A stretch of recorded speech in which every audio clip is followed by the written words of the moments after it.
Hello, this is Dr. Jeffrey Goodlow. And I'm Curtis Knowles. And together we have the honor of serving as the medical directors for the EMS system for metropolitan Oklahoma City and Tulsa. We're here today because sudden cardiac arrest affects up to 350,000 people across the United States annually. That's right. It's one of the most serious problems and challenges that we as an EMS system face. Now, fortunately, in our EMS system, thanks to the wonderful EMTs, paramedics, and emergency medical dispatchers, we have a very proud tradition of over 30 to sometimes over 40% survival if someone has a witnessed cardiac arrest. There's bystander CPR provided during our EMS response, and we find that patient in a shockable cardiac dysrhythmia. Sadly, that's often not the case. So we're always looking for new answers to this challenge of sudden cardiac arrest. And one of the greatest answers that we found is to partner with Dr. Keith Lurie, an amazing innovator of CPR adjuncts. Keith, thanks for joining us today. Thanks for being an integral part of this training video and help us understand some of these challenges and answers to sudden cardiac arrest. Thank you, Dr. Goodlow and Dr. Knowles, and it's a pleasure to share our experience together. So it turns out that in Oklahoma City and Tulsa, about 25 people have a cardiac arrest each week. And our goal is to have more saves so more patients can go back home. So I've been working together with Dr. Goodlow and Dr. Knowles, and we will show today some videos to demonstrate a new method of CPR. Some 30 years ago, when I was a junior cardiologist at the University of California in San Francisco, I had the opportunity to take care of a patient who came in the night before who was resuscitated by family members with a toilet plunger on his chest. And that was a pretty funny story. So he had had a cardiac arrest the night before. The family didn't know CPR, and they plunged his chest. And this was the third time they had done that in about 6 weeks. So the 22-year-old son says to me, "You need a plunger at the end of every CCU bed." And we all laughed. And we left and we started thinking about, maybe if we push down and pull up, we wouldn't have to ventilate patients. Well, over the last 30 years, together with a number of wonderful colleagues, we've developed a system called the Rescue CPR system. So this technology was tested first in animals and then in a large clinical trial, and then it went through the FDA, and it was approved by the FDA as the first technology to ever increase the likelihood of survival after cardiac arrest. And here in Tulsa and Oklahoma City, we've been implementing it. And the purpose of this video and training is to point out some of the essential features of how to integrate rescue CPR into the normal flow of a resuscitation. This is the rescue pump, inspired by the patient who was resuscitated by a toilet plunger. It has a suction cup that sticks to the chest about 90% of the time, or I should say in about 90% of all patients. It has a metronome, and this makes a sound 80 times a minute. So different from the 110 compressions per minute with a pair of hands, you only need to compress and decompress 80 times a minute because the system of the rescue pump and the rescue pod provides 3 times as much blood, so it's more efficient, so we can go more slowly to refill the heart. There's a force gauge, and in the average sized person, you want to push down between 30 and 40 kilograms. If you have somebody who's got a very large, stiff chest, then the 50 kilograms. And if you have somebody who has a smaller, more brittle chest, that's just pushed down to 30 kilograms. When you pull up, you want to pull up to at least 15 kilograms. And if the device comes off the chest, readjust it and try again. This works together in concert with the rescue pod. I'm going to use this little Rescue Man demonstrator to demonstrate the rescue pod or impedance threshold device. It fits on any airway, including a face mask, a laryngeal mask airway, oral, or an endotracheal tube. If you use it with a face mask, you need to have a two-handed face mask seal, which you will see in the video today. The device works by regulating pressure inside the thorax, and it's best shown using this little Rescue Man demonstrator device.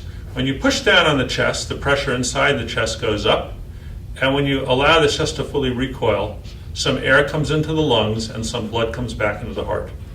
Under normal circumstances, with just conventional standard CPR, This provides about 20 to 30% of blood flow to the heart and the brain, which is often inadequate. So we developed this system of the combination of the rescue pump and rescue pod, which doubles or even triples in some circumstances blood flow to the heart and the brain. When you push down on the chest, if you put the rescue pod on the airway, then air can't rush into the lungs and you end up increasing blood flow back to the heart.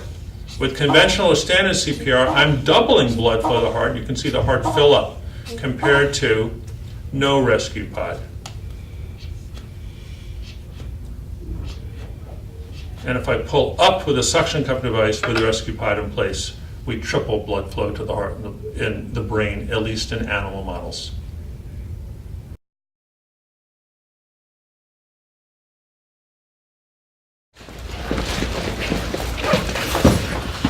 Check for a pulse.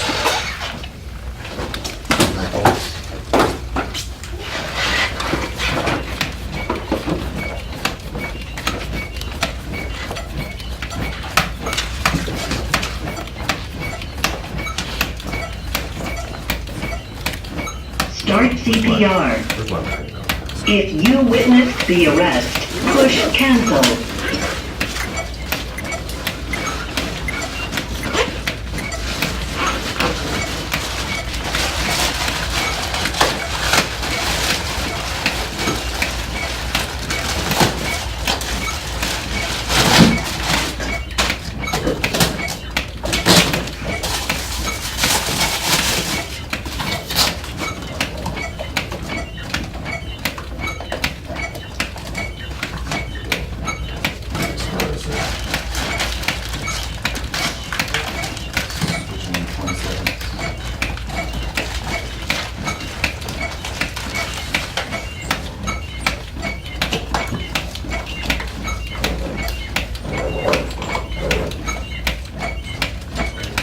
Switch.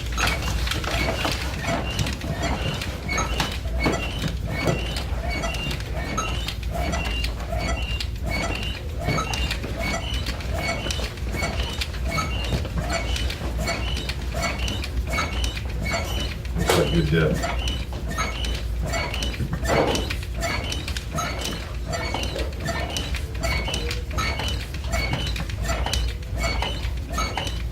Switching about 30 more seconds.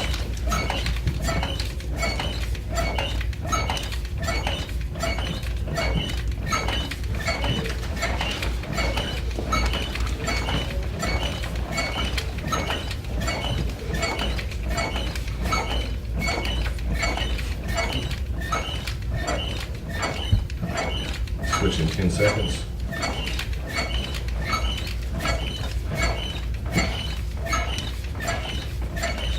Switch.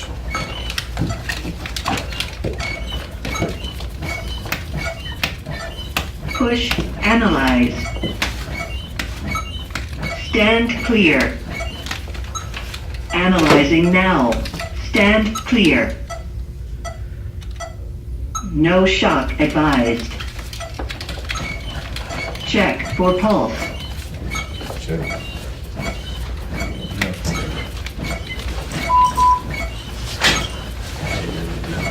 Hey guys, what's up? Start CPR. Phone here, no pulse. Started CPR about 2.5 minutes ago. Oh, see. Do you know how long you've been down? We don't know. We don't know. It was unwitnessed. Unwitnessed. Any bystanders around to give us any info on them? No, no information. Switching to 4. Switch. I'll switch the morning.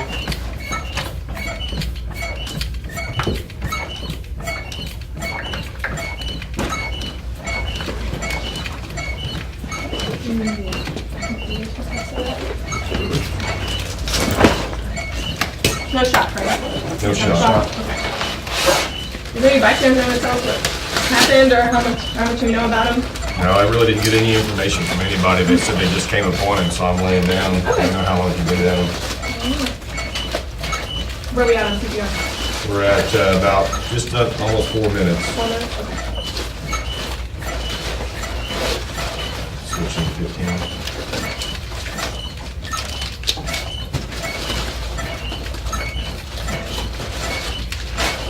Is there a rhythm check on this next one? Can we switch? Let's switch. Is this check on the check?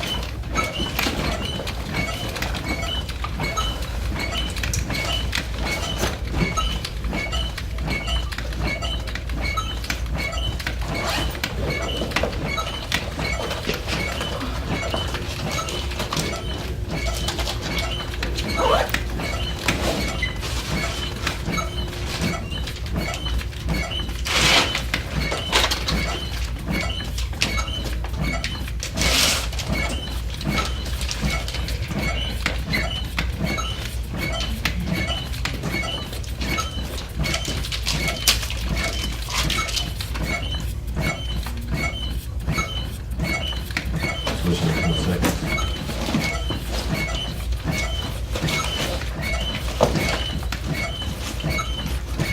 Switch. 5 minutes. You get vision time to the back? Coming up on time to charge the monitor again.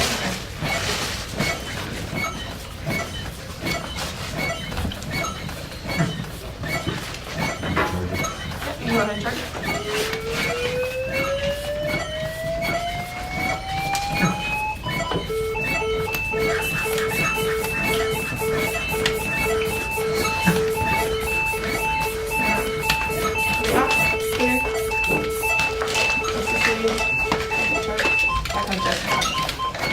Okay, you guys switch.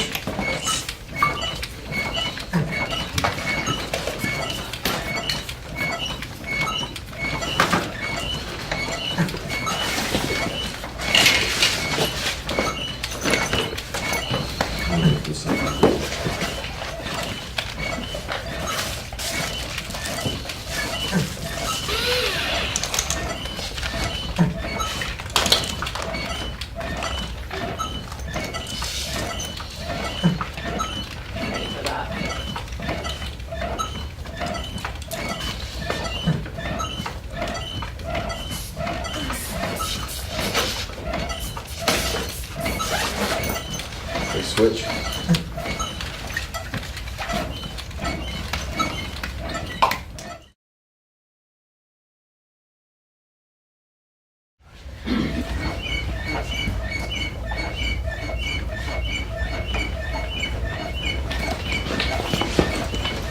Hey, what's going on?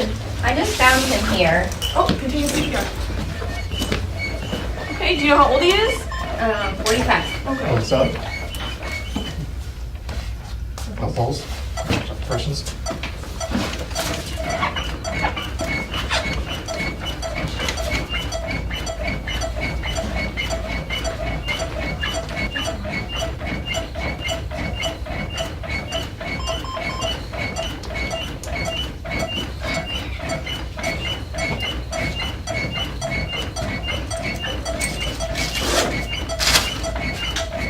Do you know any medical history on him? No, I don't. You don't? Do you know any medicines that he takes every day? No. And you said you just found him down, so you don't know how long he was down? No, I don't. When's the last time you saw him? This morning. This morning. Okay.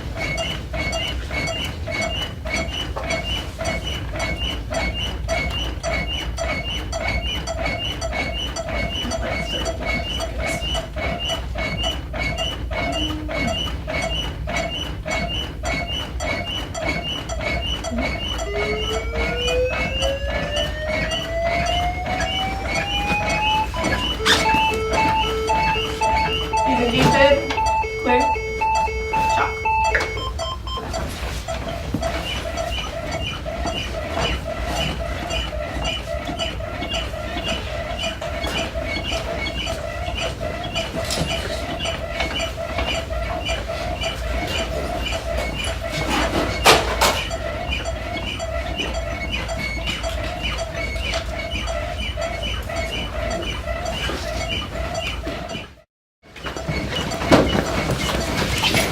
guys. Hey, How long you been working?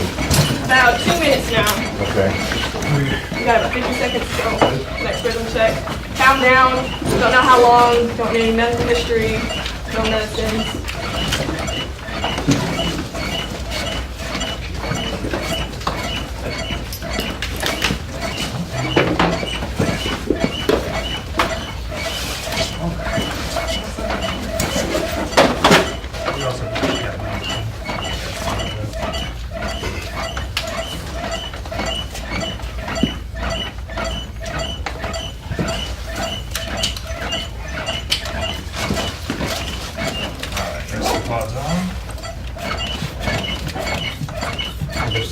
Switch me. Do you know him? Yes. What's his name? Mike? Yep. He's 45. About 30 seconds, okay? Has this ever happened before? Have any medical history? Not that I'm aware of. Okay. Margie?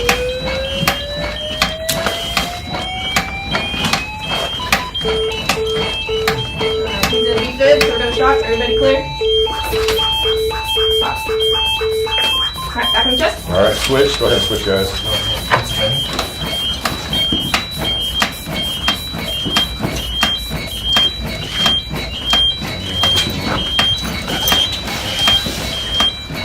Make sure you pull up just a little bit more. There you go.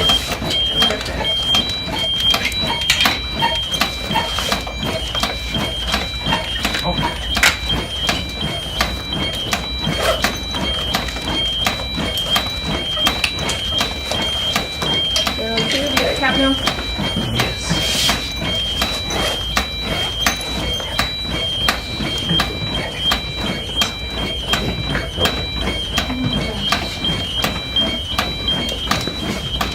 What readings are you getting on the gauge here, Marshall?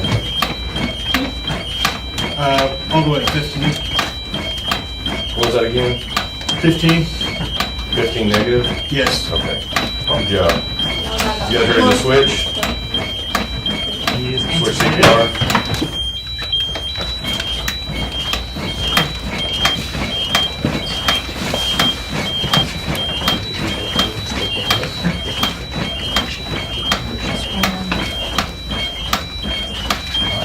Hey Sanders, tell me what readings you get on the compression and the vacuum.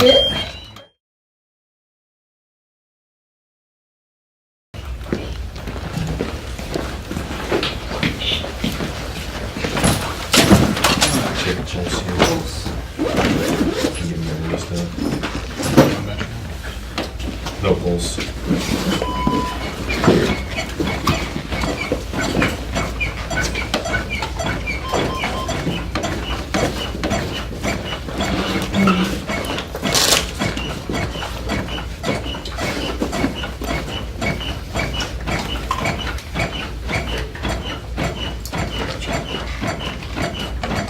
Start using that rescue pod. Use that pump. Switch the pump.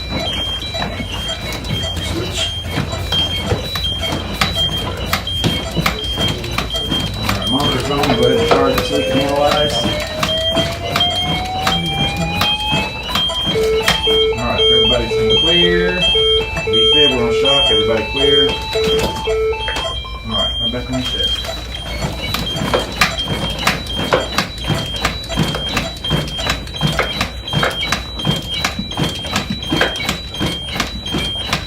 Looks like good death.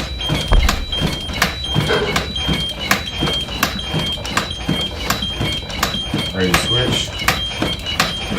Switch.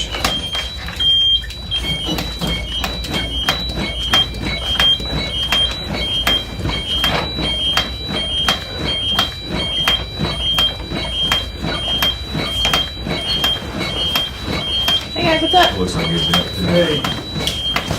Unknown agent, unwitnessed arrest. Okay. So far, been a VFib, shot him one time, and maybe has our timetable when the next one's coming up. We've just been going about a minute and a half now. When's our next pulse check? After him? Coming up in about 15 seconds. Okay, so I'm gonna go ahead and charge it.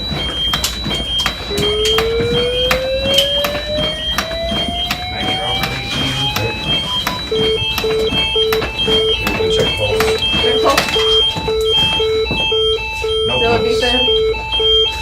stop. Everybody clear? Back on chest.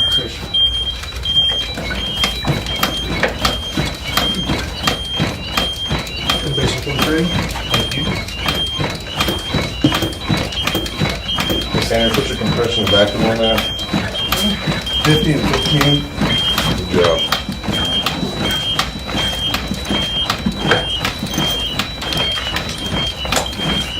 Go ahead and get this out.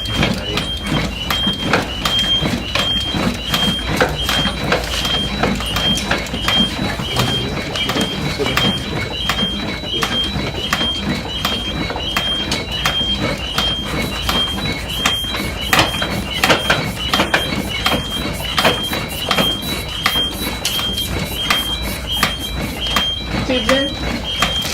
Tube is in. Pass it on. Yes.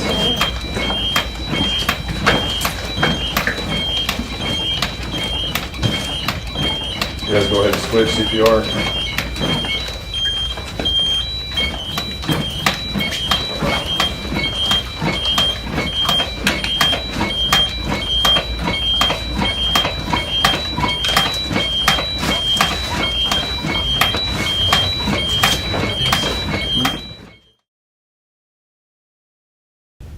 What you've seen in this series of videos is how to correctly perform rescue CPR or active decompression CPR with the impedance threshold device. You've seen how you can do it with 3 people, 4 people, and 5 people in multiple scenarios. You've seen how it's done correctly and also how easy it is to make errors which need to be corrected. You need to use the gauge. Make sure you push down the appropriate depth, usually between 30 and 40 kilograms. And make sure you pull up. If the device slips on the chest, adjust it. You need to use the metronome so you're not compressing too fast or too slowly. And then you need to also ventilate correctly with the rescue pod. And using the timing lights on the rescue pod will help you guide your ventilation rate at 10 per minute. You put it all together and you can have more survivors each day, each week, each year. Thanks, Keith, for those incredible insights. And thanks to our professional EMTs and paramedics from the Oklahoma City Fire Department and EMSA. You inspire us each and every day. And Dr. Knowles and I are absolutely confident applying the techniques that you have seen in this video, you too will contribute to not just survival, but neurologically intact survival. It's not just quantity of life, it's quality of life. And you will be the difference maker applying these techniques. Thank you for your attention today, and thank you for everything you do in promoting optimal out-of-hospital EMS medicine.